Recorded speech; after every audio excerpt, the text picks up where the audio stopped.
चंद्रपुरात झालेल्या 2 दिवसाच्या पावसामुळे पठाणपुरा गेटच्या आतमधील भाग आरवट येथील सहारा पार्क सिटी यंदा देखील कधीही पाण्याखाली जाऊ शकते या स्थितीत आहे। इरई नदीचं पाणी दाब मारल्यामुळे येथील वस्तीत पाणी शिरलं असून पुराचा धोका निर्माण झाला आहे।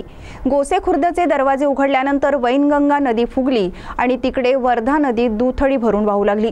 त्यामुळे इरई नदीचं पाणी अडलं। इरईचं पाणी अडल्याने चंद्रपूरचा बराचसा भाग पाण्यात जाण्याच्या स्थितीत आला आहे। या स्थितीत पुन्हा पाऊस झाला आणि इरईचे दरवाजे उघडले तर चंद्रपूरला मोठ्या पुरापासून कोणीही वाचवू शकणार नाही। चंद्रपुरात पूरस्थिती निर्माण होण्यासाठी मुख्य कारण म्हणजे रखडलेले इरई नदीचे खोलीकरण। इरई नदीच्या खोलीकरणाचा मुद्दा दरवर्षी चर्चेत येतो, मात्र जिकडे खोलीकरणाची विशेष गरज आहे अशा आरवट भागातच इरईचे अद्याप खोलीकरण न झाल्याने येथील नागरिक दरवर्षी पावसाळ्यात आपला जीव मुठीत घेऊन जगतात। आमचे प्रतिनिधी वैभव रुयारकर आणि तुलना देवगडे यांनी प्रत्यक्ष या भागातील पूरस्थितीची पाहणी केली। यावेळी येथील महिलांनी आपबीती व्यक्त केली आहे। एकूणच आपण पाहतोय की इरई नदीच्या खोलीकरणाचा मुद्दा दरवर्षी चर्चेला येतो आणि तो तिथेच थांबतो।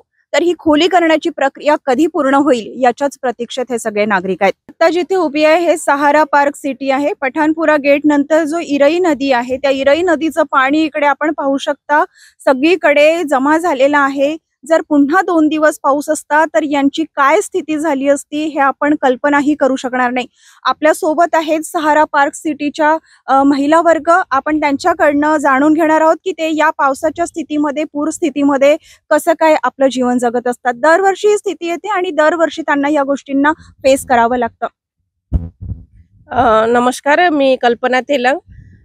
ही परिस्थिती आजचीच नाही आहे, जवळपास 4 वर्ष झाले आहे कंटिन्यू आम्ही या परिस्थितीला फेस करत आहोत आणि प्रशासनाकडून आम्हाला कुठलीही मदत किंवा कुठलंही सहकार्य मिळत नाहीये। आम्ही कितीदा तरी निवेदन दिलेले आहे। जिल्हाधिकाऱ्यालय सुधीरभाऊ मुनगंटीवार यांना सुद्धा आमचे निवेदन गेलेले आहे, जोरगेवार साहेबांना सुद्धा निवेदन गेलेले आहे, परंतु आजपर्यंत आम्हाला कुठलीही मदत मिळाली नाही। आजची परिस्थिती अशी आहे की आम्ही इथे म्हणजे नजूलच्या जागेवर नाही, आम्ही कुठेतरी लेआउट आमचं हे एनएटीपीचा लेआउट आहे आणि इथे घर बांधून आम्ही आज इथे आम्ही कुठेतरी कर्ज घेऊन आम्ही घर बांधलेले आहे। आणि अशा परिस्थितीमध्ये जर हे असं होत असेल तर किती आम्ही अशा परिस्थितीला सामोर जायचं। प्रशासनाने याची दखल घ्यायला पाहिजे। आजपर्यंत मतदान जेव्हा करायचं असते तेव्हा दारापर्यंत येऊन उभे राहतात हात जोडून, पण जेव्हा आमच्यावर ही परिस्थिती असते तेव्हा आम्हाला दाराच्या बाहेर लोटलं जाते। तर यावर आम्हाला उपाय पाहिजे आणि पर्यायी उपाय पाहिजे। असं नाही की कुठेतरी आश्वासन देऊन हे लोक थांबतात, आम्हाला हे आश्वासन नको आहे। ताई, तुम्ही इथे किती वर्षापासून वास्तव्यास आहात? आम्ही 4 वर्ष झाले इथे आहे आम्ही। तर म्हणजे दरवर्षीच झालेलं आहे की इथे म्हणजे घराजवळ पाणी येते, पण आम्हाला सदस्य सरपंच सुद्धा येऊन विचारत नाही किंवा सरकारची कोणतीच मदत नाही आम्हाला। आम्ही असं रोडवर राहतो मुलं बाळा घेऊन आमचे, पण असं म्हणजे विचारायला सुद्धा येत नाही की तुम्ही कसे आहात बा। काल रात्रभर जागे होतात मी असं ऐकलंय, तर काय परिस्थिती होती काल रात्रीची? रात्र पाणी असं वाढत होतं आणि आम्ही बिलकुल झोपलेलो नाही। रात्र तिथे बसून होतो आम्ही गेट जवळ सर्वजण, तिथे आमच्या महिला पूर्ण सहारा पार्कच्या।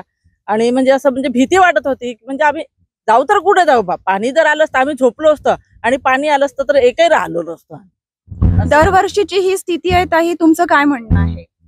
प्रशासनाने आम्हाला म्हणजे कसं नदीचं मेन खोलीकरण करून दिलं पाहिजे। म्हणजे आम्हाला एवढा महत्वाचा आहे की आता सरकारने जे काही खोलीकरण केलंय ते फक्त चिंचाड्यापर्यंत केलेलं आहे त्यांनी, आणि जे खोलीकरण इकडून मेन पाहिजे होतं आणि इथे बॅकवॉटर मारते तो वाला गड्डा बुजवून दिलेला पाहिजे आम्हाला। कारण तिथून जो मेन वॉटर आहे ना ते इथून गड्डा दिलेला आहे, हे दिसते पाणी तिकडे, तिथे म्हणजे बॅकवॉटर तसा गड्डा आहे तो बुजवावा आणि तिथून वाल कंपाऊंड करून द्यावा आम्हाला। म्हणजे इतक्या लोकांचं काही नुकसान होणार नाही। आज सर्वांच्या घरी लहान लहान मुलं आहेत, मुली आहेत, मग त्यांना घेऊन कुठं जायचं आम्ही? खोलीकरण करायला पाहिजे होतं तिथे खोलीकरण झालेलं नाहीये। जिथे वस्ती आहे तिथे खोलीकरण झालेलं नाहीये आणि जिथे चांगले बंगले आणि जिथे ज्यांचे रिसॉर्ट वगैरे आहे तिथे खोलीकरण केल्या गेलेलं आहे, जिथे काहीही गरज नव्हती। कारण आम्हाला 4 वर्षापासून हे परिस्थिती फेस करत आहोत। ज्या परिस्थितीला जर म्हटलं तर गोरगरीब सगळ्यांनी इथे घरे बांधून राहत आहे तर काय करायचं हा प्रश्न आहे। आम्ही कितीदा तरी निवेदन घेऊन गेलो, कितीदा खोलीकरणाचा प्रश्न समोर ठेवला, नियोजन भवन मध्ये मीटिंग मध्ये आम्ही बसलो, फक्त आमच्याकडून फॉर्म भरून घेतल्या जाते आणि असं म्हटलं जाते की तुम्ही नजूलच्या जागेवर आहे, पण आजही आमच्याकडे जागेचे सातबारे, जागेचं जे काही आहे ते सगळं कागदपत्र उपलब्ध आहे आणि अशी जर वेळ असेल तर प्रशासनाजवळ आम्ही ते द्यायला तयार आहोत। खरे तर 2022 मध्ये इरई नदीचे खोलीकरण आणि सौंदर्यीकरणासाठी अंदाजे 572 कोटींचा प्रकल्प प्रस्तावित होता। त्यानंतर चंद्रपूरकरांच्या आशा पल्लवित झाल्या होत्या। मात्र गेल्या 4 वर्षात प्रत्यक्षात इरईच्या खोलीकरणाचं काम कुठे आणि कसं मुरलं याचं उत्तर फक्त प्रशासनच देऊ शकते। आता मी जिथे उभी आहे हा पठाणपुरा गेटच्या बाहेरील इरई नदीचा पूल आहे। आपण पाहू शकता इरई नदी ही पूर्णपणे भरलेली आहे, स्मशानभूमी अर्धी पाण्यामध्ये गेलेली आहे।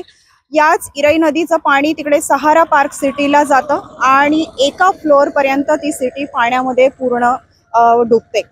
तर अशा स्थितीमध्ये नागरिकांच्या आपण तक्रारी ऐकून घेतल्या। गेले 4 वर्ष इथले नागरिक पाण्याची समस्या फेस करत आहेत। त्यांचा दरवर्षीचा संसार ते मांडतात आणि परत त्या संसार उद्ध्वस्त होताना ते दरवर्षी आपल्या डोळ्यांनी बघतात। ही स्थिती का आली आणि कशामुळे आली, तर याचं मुख्य कारण म्हणजे इरई नदीचं खोलीकरण। इरई नदीच्या खोलीकरणाचा मुद्दा हा दरवर्षी चर्चेला येतो, मात्र जिकडे खोलीकरण व्हायला पाहिजे तिकडे अजूनही इरई नदीचं खोलीकरण झालेलं नाही।